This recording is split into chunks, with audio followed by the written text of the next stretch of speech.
I'm Dr. Anna Bennett, a 42-year-old general practitioner working in the heart of a small, tight-knit community. My life, on the surface, seems straightforward, but like everyone, I have my share of complexities. I'm divorced, childless, a situation that weighed heavily on my marriage. Yet, Michael, my ex-husband, and I have managed to maintain a surprisingly strong friendship post-divorce. He's a lawyer, sharp-minded, and always a source of sound advice. Our split was amicable, largely due to our mutual understanding and respect, especially regarding my inability to bear children. Then there's my younger sister, Lisa. Her life's journey has been tumultuous, especially in the realm of personal relationships. She's a single mother to Danny, a bright-eyed 13-year-old who is the epitome of innocence and curiosity. Recently, Lisa married John, a man of rigid principles, a former Marine. He's the kind of man who casts a large shadow, both literally and figuratively. One sunny afternoon, I found myself sitting across from Michael at our favorite local cafe. It was our monthly ritual, a way to stay connected despite our divorce status. "Anna, you look a bit off today. Is everything all right?" Michael's voice was laced with concern, his eyes searching mine for clues. I let out a weary sigh, my fingers tracing the rim of my coffee cup. "It's Lisa and John. Something's not right there. I'm worried about how it's affecting Danny." Michael leaned forward, his expression turning serious. "John's a tough guy, an ex-Marine, right?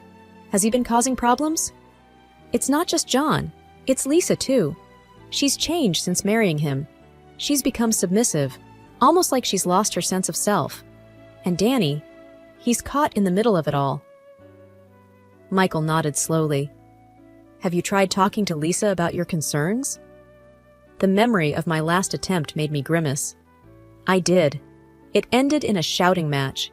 She accused me of being jealous, of not understanding what it's like to have a real family because I don't have children of my own. The hurt from that conversation still stung. Michael reached across the table, his touch reassuring. "Anna, you're one of the most compassionate and caring people I know. Don't let Lisa's words get to you. She's probably just defensive." I gave a weak smile. "Thanks, Michael. I just wish I could do something for Danny. He's become so withdrawn lately." "Why don't you spend some time with him? Maybe he'll open up to you," Michael suggested. "That's a good idea. I'll try to talk to him this weekend." We spent a few more minutes chatting, mostly about Michael's latest cases and some of my challenging patients at the clinic. As we parted ways, my mind was already planning a visit to Lisa's place, hoping to find a way to reconnect with Danny. The drive to the clinic was a blur, my thoughts consumed with concern for my nephew. I knew all too well how family dynamics could impact a child, especially in a household where one parent's personality overshadowed the other's. I had seen it in my practice, the silent cries for help hidden behind the facades of normal family life. After my coffee with Michael, I decided it was time to have a serious talk with Lisa about her new life with John. It was a Saturday, and I figured a visit might be overdue. So, I drove to Lisa's house, rehearsing the conversation in my head. When I arrived, Lisa opened the door, a forced smile on her face. "Anna, what a surprise! Come in." The living room was tidy, almost too perfect. Danny was sitting on the couch, his eyes glued to a video game. "Hey, Danny," I greeted him. He just nodded without looking up. Lisa led me to the kitchen. "Coffee?" she offered. "Sure, thanks," I replied, sitting down at the kitchen table. The air was tense, and I knew this wasn't going to be easy. I took a deep breath. "Lisa, we need to talk about John and how things are at home." Lisa stiffened, her back straightening. "What about John? He's a good husband." "It's just, you seem different, like you're not yourself. And Danny, he seems unhappy." Lisa's eyes flashed with anger. "You think you know better? Just because you're a doctor? You're not a mother, Anna. You don't understand." Her words stung, but I pressed on. "I'm worried about you, Lisa, and Danny. John seems to be, well, he's very controlling." "And what's wrong with that? He's a man. He knows how to run a household. You wouldn't understand, living alone, no husband, no kids." I felt my patience wearing thin. "Lisa, being alone doesn't mean I don't understand what a healthy relationship looks like. You're my sister. I care about you. Lisa slammed her coffee cup on the table. You think you're better than me? Because you're a doctor? Because you have your fancy friends and your ex-husband who's still in love with you? Lisa, that's not fair. I'm just concerned. You have no right to be concerned. Lisa stood up, her voice rising. You should leave. I don't want your concern here. I stood up, feeling a mix of anger and sadness. Fine, Lisa. I'll go. But remember, I'm here if you need me, for you and Danny. I walked out, hearing Lisa's frustrated sigh behind me. In the car, I took a moment to calm down. The conversation hadn't gone as I hoped, but it was clear now that things were worse than I thought. Lisa was in denial, and Danny was stuck in the middle of it all. I needed to figure out a way to help them, but for now, all I could do was hope Lisa would come around. As I drove away, I couldn't shake the feeling of helplessness. My sister, once so vibrant and independent, was now a shadow of her former self. And Danny, a kid who used to be full of laughter and energy, now seemed lost and withdrawn. I knew I had to keep an eye on them somehow. Despite Lisa's harsh words and the closed door between us, I couldn't just sit back and do nothing, especially when it came to Danny. I decided to reach out to him directly, but discreetly, to avoid causing more friction with Lisa. A few weeks after the confrontation with Lisa, I sent a text to Danny. Hey Danny, it's Aunt Anna, just checking in. How are you? I waited anxiously for a response, half expecting him not to reply, but then my phone buzzed. Hi Aunt Anna, I'm okay, I guess. Encouraged, I typed quickly. Are you sure? You can talk to me, about anything. There was a pause before he replied. Can't really talk. John's rules. My heart sank. Rules? Yeah, he's got a lot of rules. Mom follows them. Says it's for the best. I could feel the frustration building up inside me. Danny, do you want to meet up? Maybe grab some ice cream? Just you and me. It took a while before he responded. Maybe. I'll have to sneak out. Can't let Mom or John know. Okay, let's meet at the park, near the old oak tree. Tomorrow afternoon? Sure, Aunt Anna. The next day, I waited at the park, feeling a mix of nerves and determination. When Danny showed up, he looked around nervously before sitting down beside me. Aunt Anna, I can't stay long. John might find out. I nodded, keeping my voice low. I understand. Are you okay, Danny? You can tell me if you're not.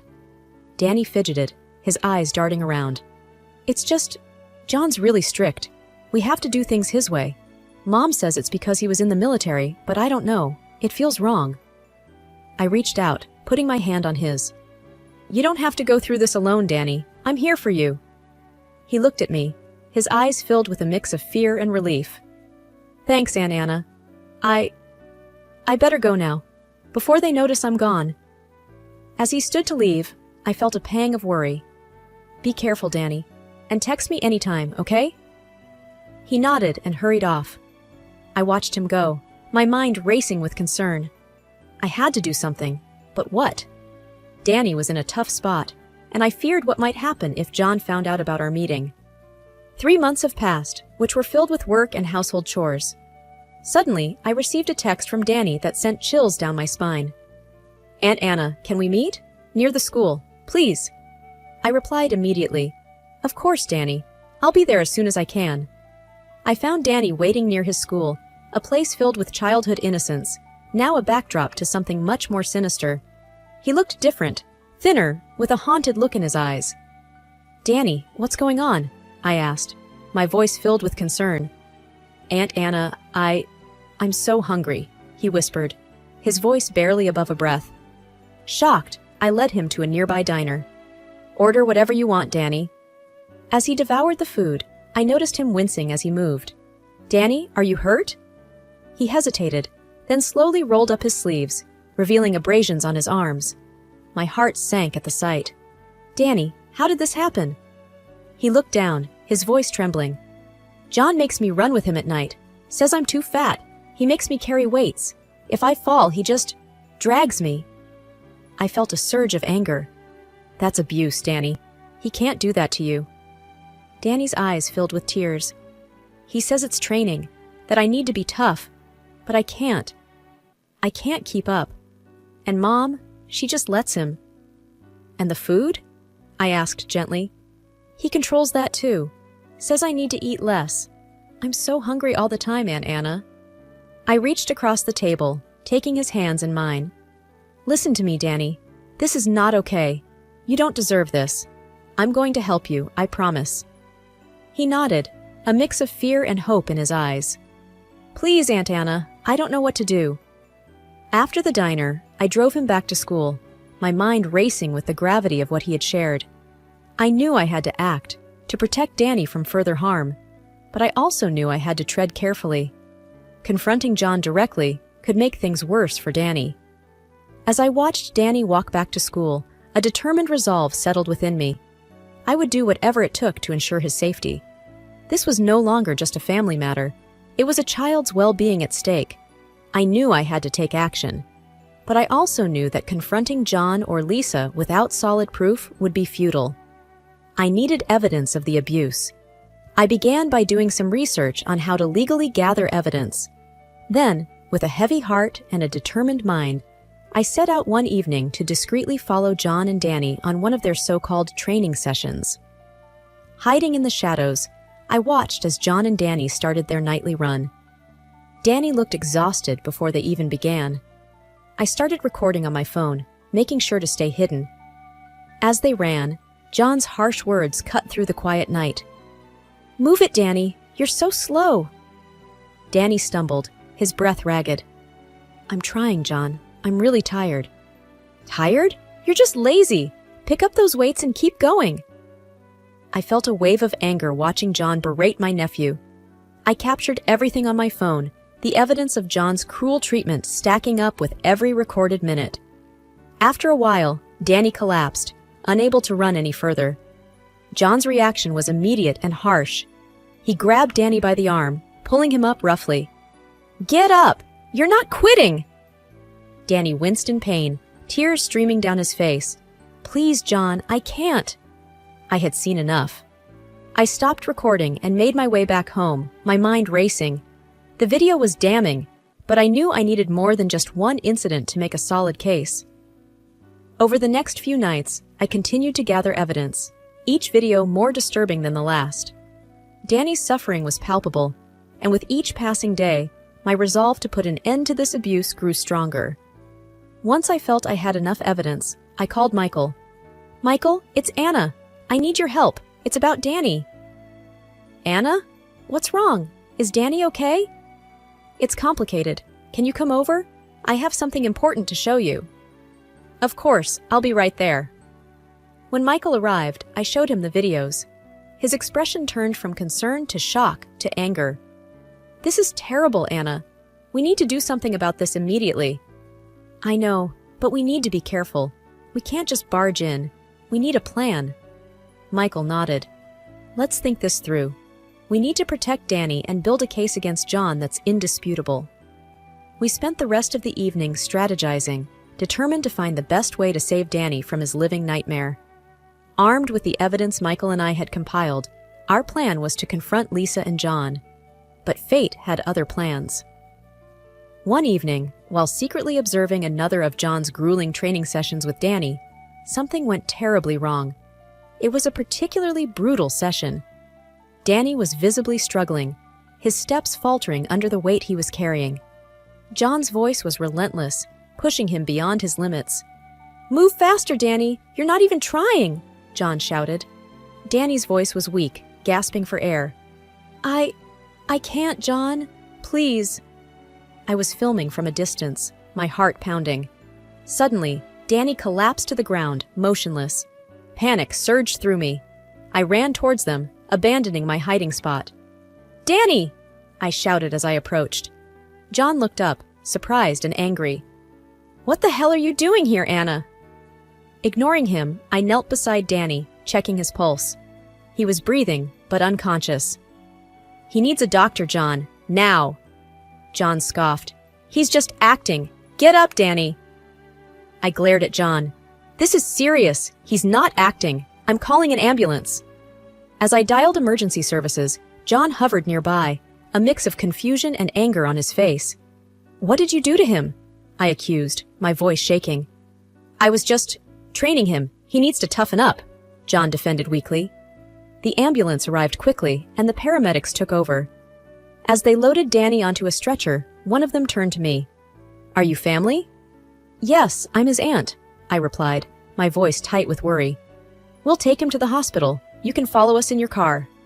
I nodded, shooting John a look of pure fury before following the ambulance to the hospital. At the hospital, I was pacing the waiting room when Michael arrived. Anna, what happened? He asked, concern etched on his face. It's Danny. He collapsed. He was pushing him too hard, I explained, struggling to keep my emotions in check. We need to talk to the doctors, and we need to report this to the authorities, Michael said firmly. After what felt like an eternity, a doctor approached us. Are you Danny's family? Yes, I'm his aunt, and this is a family friend, I said, gesturing to Michael. The doctor nodded. Danny's stable, but he's very weak. He's showing signs of exhaustion and malnutrition. It's serious. Malnutrition. The word hit me like a punch. This was far worse than I had imagined. Can we see him? I asked, desperate to be by Danny's side. Yes, but only for a few minutes. He needs rest. As Michael and I entered Danny's room, I couldn't help but feel a wave of guilt. I should have acted sooner, but now there was no turning back. We had to protect Danny, no matter what it took. After the harrowing night at the hospital, Michael and I knew it was time to confront Lisa and John directly. The next day, we went to their house, my heart heavy with a mix of anger and dread. Lisa opened the door, surprise etched on her face. Anna? Michael? What are you doing here? We need to talk, Lisa. It's about Danny, I said, my voice firm. Lisa's expression changed to one of defensiveness. What about him? Let's sit down. This is serious, Michael interjected, his lawyer demeanor taking over. We sat in the living room, an air of tension enveloping us. John came in, his face a mask of annoyance. What's this about? He asked gruffly. It's about Danny, I started. He's in the hospital because of your training. You've been pushing him too hard. He collapsed. Lisa was crying silently. John's face hardened. He's just weak. He needs to toughen up. I couldn't contain my anger. Toughen up? You've been abusing him, John. He's malnourished and exhausted. Lisa looked between us, confusion and fear in her eyes. Abusing? John, tell me this isn't true. John snorted. This is nonsense. He's my stepson. I'm teaching him discipline. Michael leaned forward. Discipline? No, John. What you're doing is abuse. We've seen it, and we have evidence. Evidence? Lisa's voice was a whisper. I pulled out my phone and showed them the videos I had taken. Lisa's face went pale as she watched. This can't be, she murmured, tears brimming in her eyes. John stood up, his face red with anger. You had no right to spy on us. I had every right when a child's safety is at stake, I shot back. Michael stood up, his presence commanding. We're not here to argue. We're here to tell you that this stops now. We're going to take legal action if necessary. Lisa looked lost, torn between her husband and her son. I didn't know. I thought John was just being strict. I reached out to her. Lisa, you need to see the truth. Danny is suffering because of John's actions. You need to choose, your husband or your son. Lisa broke down, sobbing. I don't know what to do. John was silent, his anger simmering just below the surface. Michael spoke up. You need to make a decision, Lisa, and you need to make it fast. We're not going to let this go. As we left their house, my emotions were a whirlwind of anger, sadness, and determination. I knew this was just the beginning of a difficult journey, but I was ready to do whatever it took to protect Danny. The weeks following our confrontation with Lisa and John were a whirlwind of legal proceedings and difficult decisions.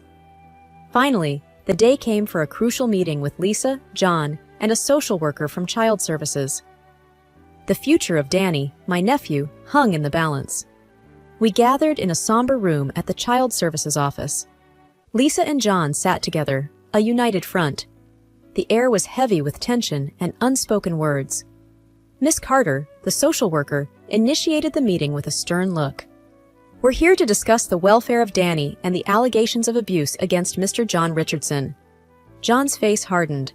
Allegations? They're nothing but lies. I couldn't contain my frustration. Lies? Danny was in the hospital because of what you did to him. Miss Carter interjected. Please, let's remain civil. We have substantial evidence of the abuse. Lisa, her eyes cold and distant, spoke up for the first time. I stand by John. I don't believe these accusations. He's been nothing but good to Danny. I stared at her in disbelief. Lisa, how can you say that? Danny is your son. John wrapped his arm around Lisa, a smug look on his face. She knows the truth. This is just a vendetta against us. Miss Carter sighed. Regardless of personal beliefs, the evidence is compelling. We are moving forward with terminating your parental rights due to abuse. John scoffed, but Lisa remained silent, her decision clear. Michael leaned forward. You're making a mistake, Lisa, choosing him over your own child. Lisa's response was chilling. My husband is my priority. Danny will have to understand. The finality in her voice hit me like a wave. I realized then that Danny had been abandoned by his own mother for her husband. After the meeting, with Lisa and John's rights terminated, I knew what I had to do. I filed for custody of Danny. There was no opposition. It was clear they had given up on him. When the custody was granted, I sat down with Danny, who had been staying with me since the hospital. Danny, I'm going to be your guardian now. You're going to live with me, I said gently. Danny looked up, his eyes filled with a mix of sadness and relief. Does she not want me? I took his hand, choosing my words carefully. Your mom made a choice, Danny, but I want you to know you're not alone. I'm here for you, and I always will be. He hugged me, a quiet sob escaping him. Thank you, Aunt Anna. I just want to feel safe. Later, we were sitting in a cafe, me, Danny, and Michael. I was looking at Danny, Michael was looking at me, and there was something more than just respect in his gaze. I looked at him and smiled, and he smiled back and took my hand. It was reassuringly. I do not know what awaits me and Michael, but I'm sure that Danny is waiting for a completely different life.